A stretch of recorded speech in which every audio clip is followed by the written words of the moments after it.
جی آپ لوگ یا علی مدد کیوں کہتے ہو، یا علی مدد کیوں کہتے ہو، یا علی مدد شرک ہے، یا علی مدد یہ ہے، بدعت ہے، یہ ایسے بہت ساری باتیں کی جاتی ہیں۔ بڑی چڑ ہے یا علی مدد سے ناسبیوں کو، خارجیوں کو، وہابیوں کو، دیوبندیوں کو، قادیانیوں کو، پرویزیوں کو بہت چڑ کھاتے ہیں اس سے۔ جیسے جب شیعہ یا سنی حضرات یا علی مدد کہتے ہیں تو ایسے محسوس ہوتا ہے کہ جیسے یہ وہابی ٹولہ جو ہے، وہابی لابی جو ہے، پوری لابی ان کی دم کے اوپر پاؤں رکھ دیا گیا ہو۔ جیسے بلی کی دم کے اوپر پاؤں رکھتے ہیں نا، اور وہ چیخ مارتی ہے، بلبلاتی ہے، چیختی ہے، اس طریقے سے یا علی مدد سے جو ہے نا اس پوری وہابی لابی کو تکلیف ہوتی ہے۔ ایسا کیوں ہے؟ یہ کب سے شروع ہوا یہ سلسلہ؟ یہ ابن تیمیہ نے شروع کیا ہے۔ 1000 سال تک مسلمانوں کی تاریخ میں یا علی مدد بالکل متنازع نہیں تھا، یا رسول اللہ مدد بالکل متنازع نہیں تھا۔ مدد کے لیے پکارنا قرآن اور حدیث سے ثابت ہے، اور اس کے بغیر دنیا میں زندگی ممکن بھی نہیں ہے۔ بغیر کسی کی مدد کے دنیا میں زندگی گزارنا ممکن بھی نہیں ہے۔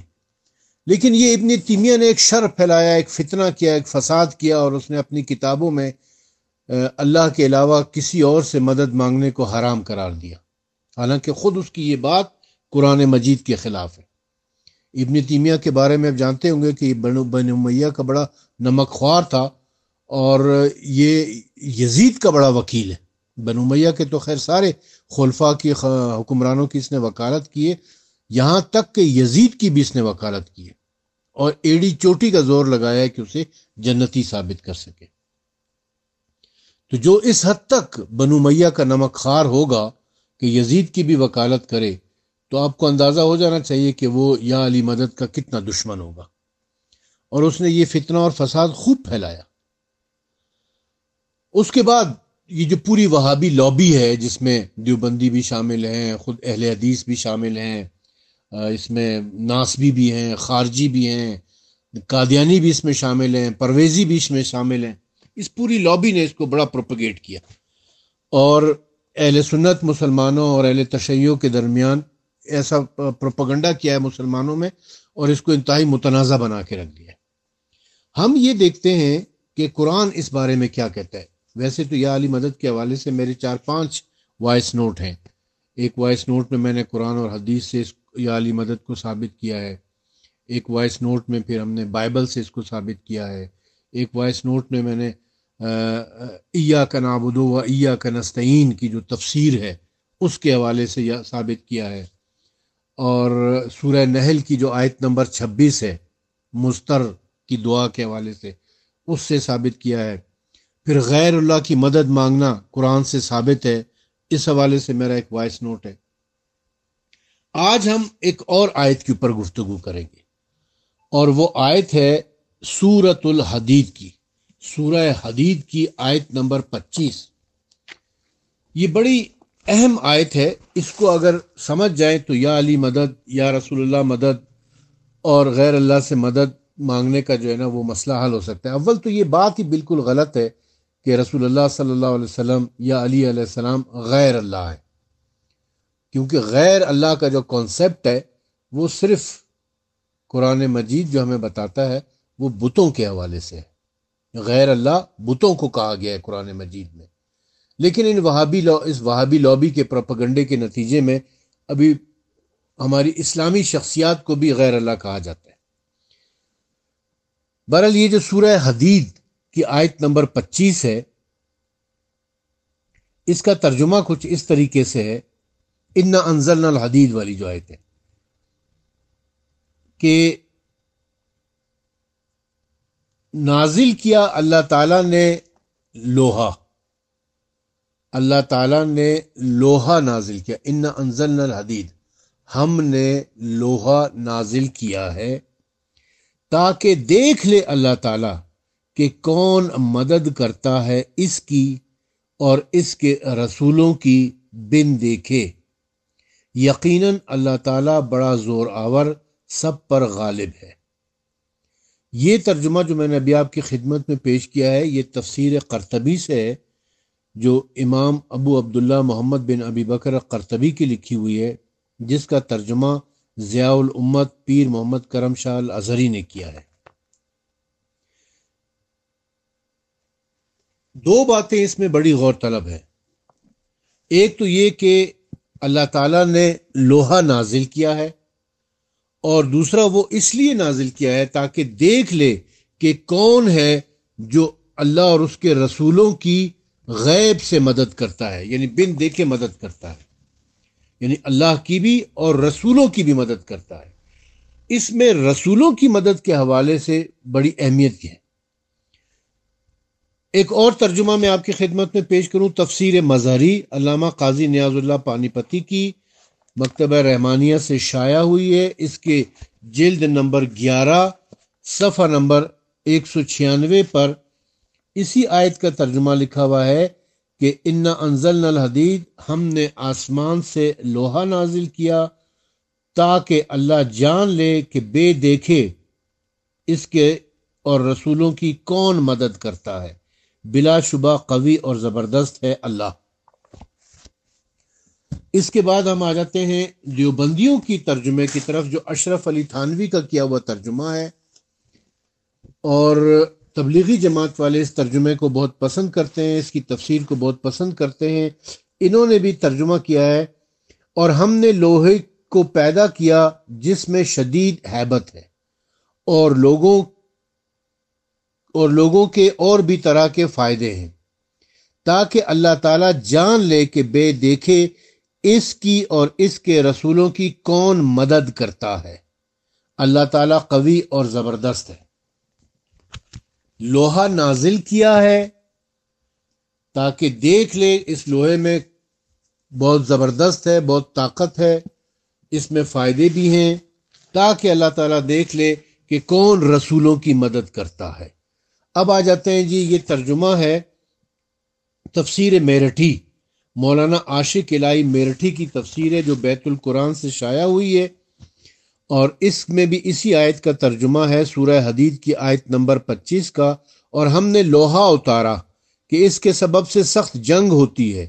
اور لوگوں کے اور منافع ہیں، اور تاکہ اللہ جان لے کہ کون بے دیکھے مدد کرتا ہے اللہ اور اس کے رسولوں کی، بے شک اللہ زبردست زوراور ہے۔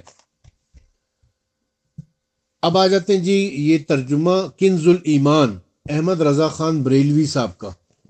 احمد رضا خان بریلوی کا ترجمہ ہے۔ اس میں وہ لکھتے ہیں، اور ہم نے لوہا اتارا اس میں سخت آنچ اور لوگوں کے فائدے،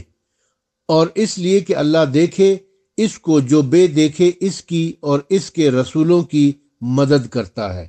بے شک اللہ قوت اور غالب ہے۔ اس کے بعد شیخ الہند مولانا محمود الحسن، جو دیوبندی مکتبہ فکر سے تعلق رکھتے ہیں، ان کا ترجمہ ہے۔ وہ لکھتے ہیں، اور ہم نے اتارا لوہا اس میں سخت لڑائی ہے اور لوگوں کے کام چلتے ہیں، اور تاکہ معلوم کرے اللہ کون مدد کرتا ہے اس کی اور اس کے رسولوں کی بن دیکھے، بے شک اللہ زور آور ہے اور زبردست ہے۔ اس کے بعد آ جاتے ہیں جی، ترجمہ ہے مولانا مودودی صاحب کا، مولانا مودودی صاحب کی تفسیر تفہیم القرآن، اس میں جو ترجمہ انہوں نے کیا ہے،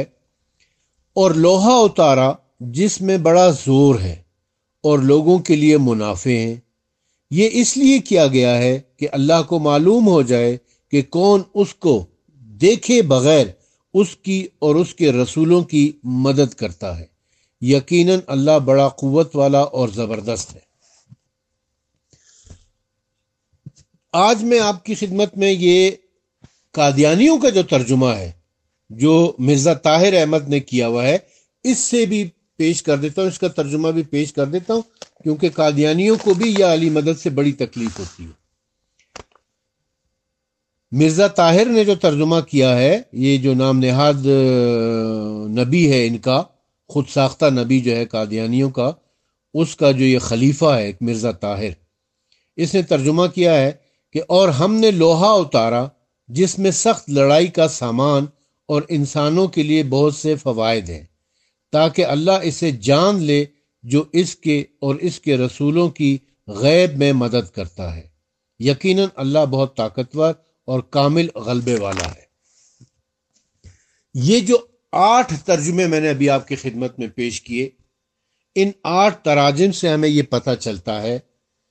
2 باتیں ہمارے سامنے آتی ہیں اس آیت میں۔ ایک تو یہ کہ اللہ تعالیٰ نے لوہا نازل کیا ہے، اتارا یعنی نازل کیا، آسمان سے نازل کیا گیا لوہا۔ اور دوسرا یہ کہ کوئی ایسا ہے جو بن دیکھے، جو نظر نہیں آتا ہے، لیکن وہ رسولوں کی مدد کرتا ہے۔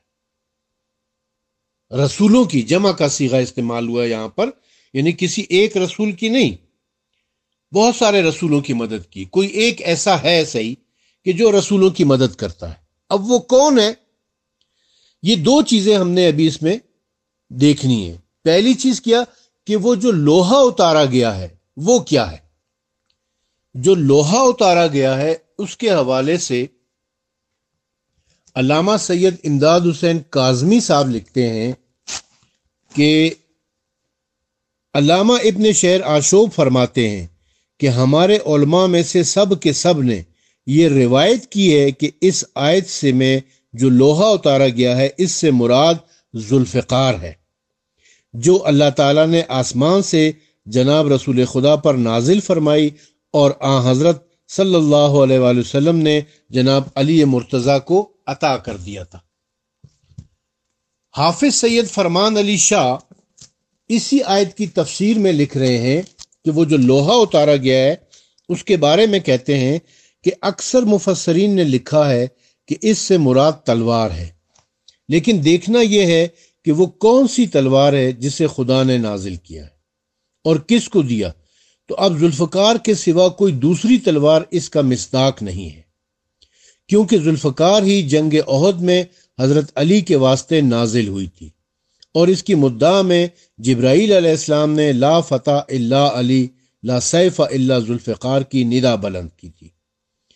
اور میں جنگ احد کے ذکر میں بحوالہ طبری نقل کر چکا ہوں۔ اس کی موید وہ روایت ہے جو اہل بیت سے مروی ہے کہ یہ آیت ذوالفقار ہی کے بارے میں نازل ہوئی ہے۔ اس سے ہمیں یہ تو پتہ چل جاتا ہے کہ انا انزلنا الحدید، ہم نے آسمان سے لوہا نازل کیا سے مراد ذوالفقار ہے، جو جنگ احد میں رسول اکرم صلی اللہ علیہ وآلہ وسلم کے اوپر نازل ہوئی تھی، جب علی علیہ السلام جنگ کر رہے تھے اور رسول اکرم صلی اللہ علیہ وسلم 10 صحابہ کرام کے حلقے میں موجود تھے۔ وہ صحابہ کرام رسول اکرم کو گارڈ کے فرائض سر انجام دے رہے تھے، کیونکہ یہ امکان تھا کہ دشمن پیچھے سے حملہ کر سکتا ہے، اور ایسا ہی ہوا کہ خالد بن ولید نے پہاڑ کے پیچھے سے 200 گھڑ سواروں کے ساتھ رسول اکرم صلی اللہ علیہ وآلہ وسلم کے اوپر حملہ کر دیا۔ وہ 10 صحابہ کرام جواں مردی سے لڑتے ہوئے رسول اکرم کے اوپر اپنی جان قربان کر گئے، اور رسول اکرم کو کچھ زخم بھی آیا تھا، آپ کا ہونٹ کٹ گیا تھا، آپ کے 2 دانت شہید ہو گئے تھے اور آپ گر گئے تھے۔ اس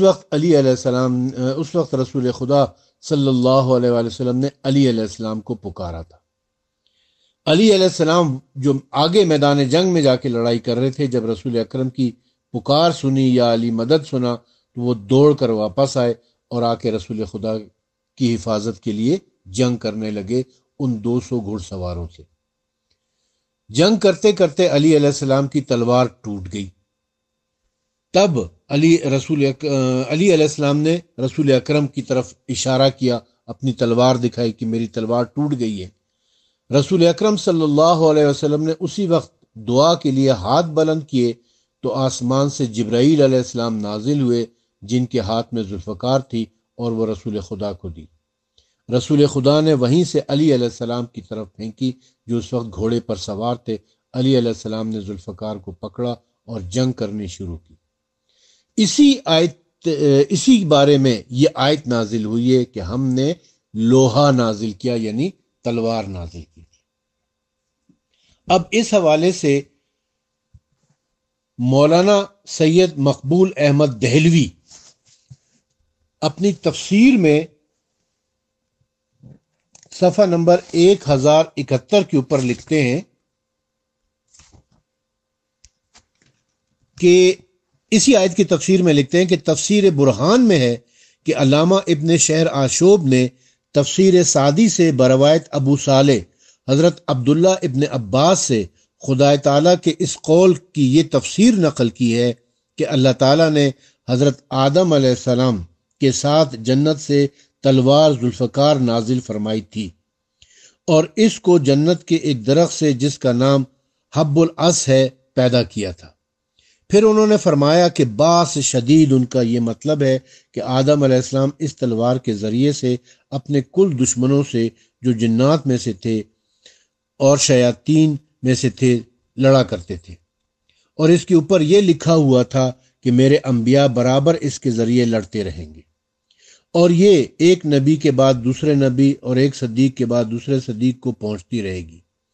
تاکہ اس کے وارث امیر المومنین علی علیہ السلام ہوں گے۔ پس وہ نبی الامی صلی اللہ علیہ وسلم کے ساتھ ہو کر ان کے دشمنوں کے ذریعے سے لڑیں گے، اور منافع الناس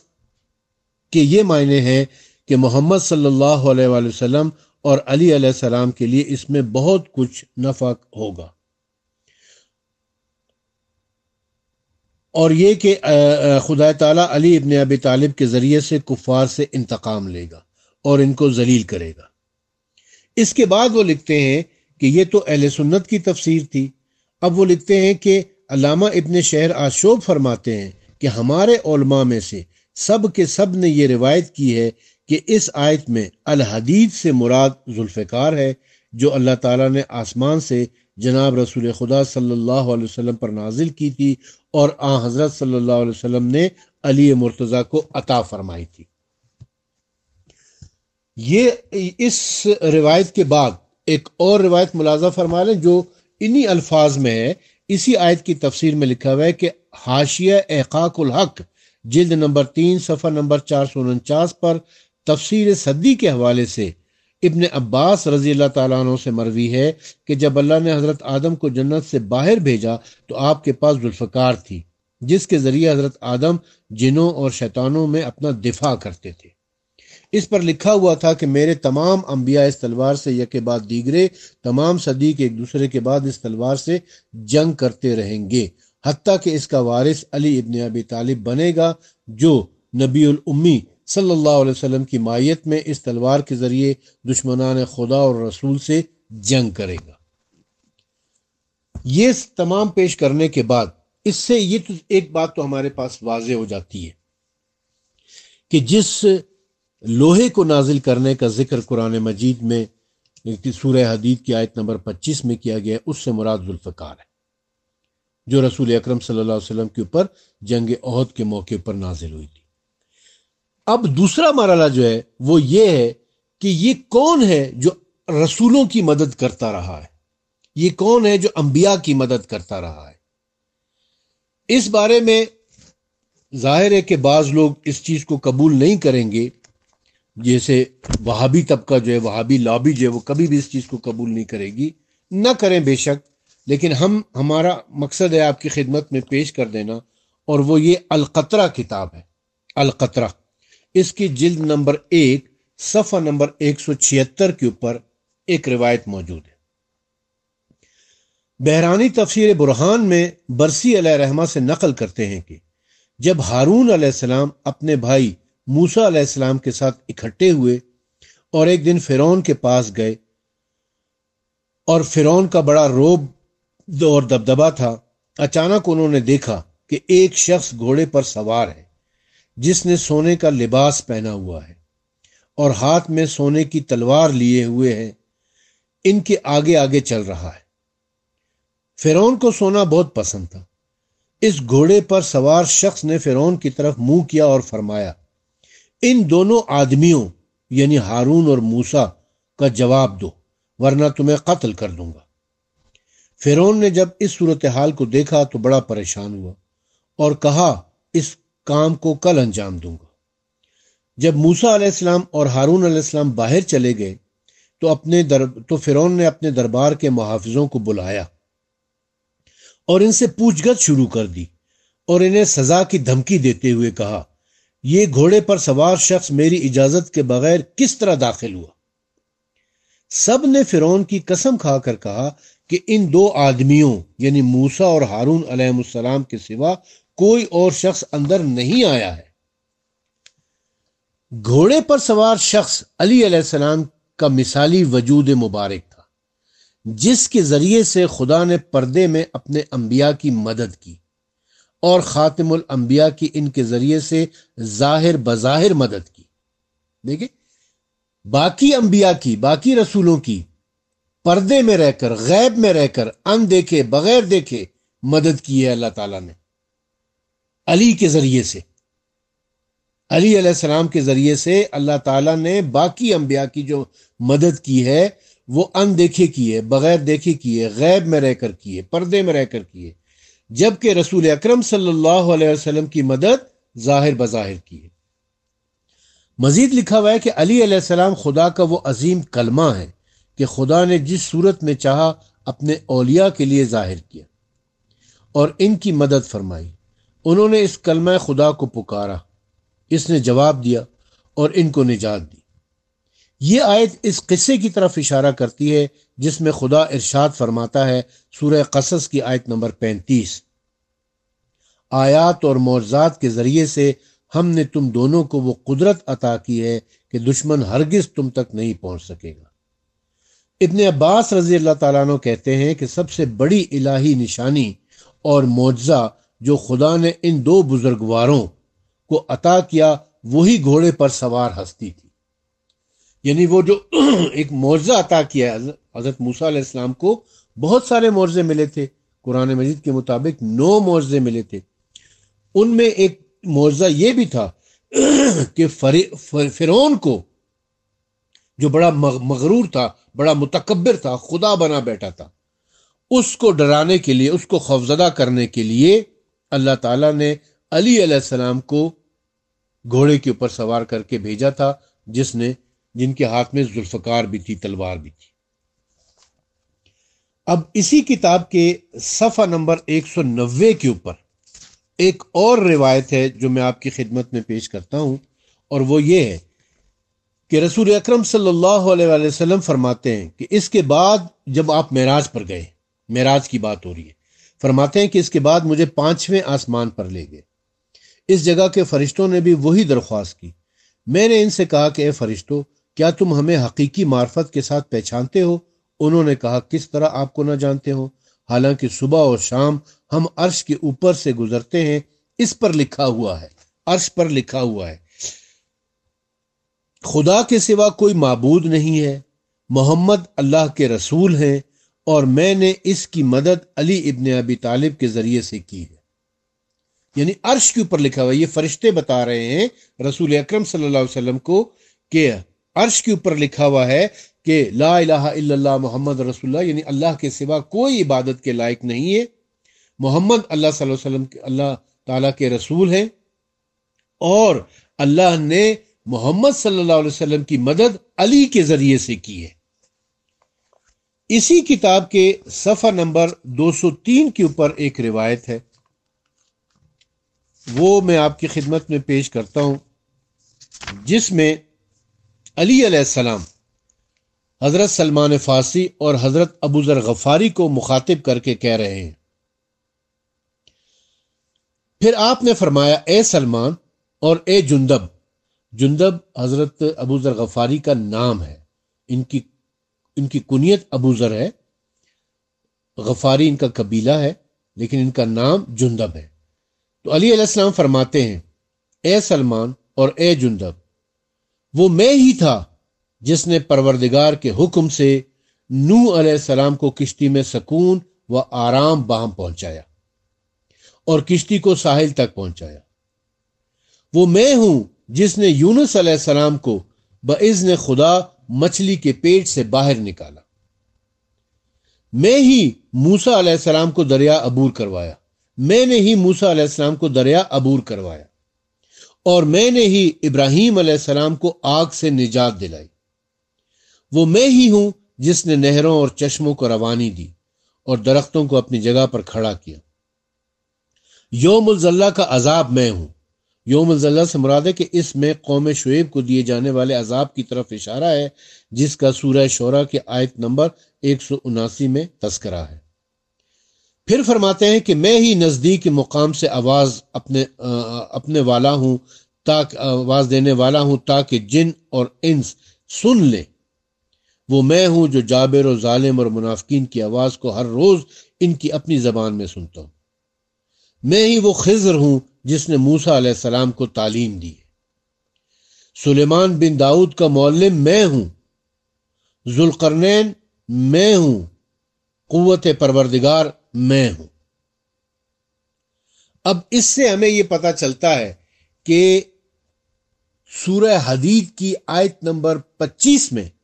اللہ تعالیٰ نے جو یہ فرمایا ہے کہ غیب سے رسولوں کی مدد کرتا ہے، ان دیکھے جو رسولوں کی مدد کرتا ہے، پردے کے پیچھے سے جو رسولوں کی مدد کرتا ہے، نظر نہ آ کے جو رسولوں کی مدد کرتا ہے، وہ کون ہے؟ وہ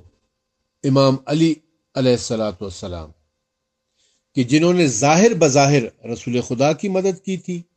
لیکن باقی تمام انبیاء کی، آدم علیہ السلام سے لے کر عیسیٰ علیہ السلام تک جتنے بھی انبیاء تھے، ان کی مدد علی علیہ السلام نے پردے کے پیچھے سے کی تھی، غیب سے کی تھی، بغیر دیکھے کی تھی، اندیکھے کی تھی۔ اور یہ ان تمام روایات سے ثابت ہو چکا ہے۔ روایات تو خیر بہت زیادہ ہیں اس حوالے سے، اختصار کے پیش نظر میں نے چند ایک پیش کی ہیں۔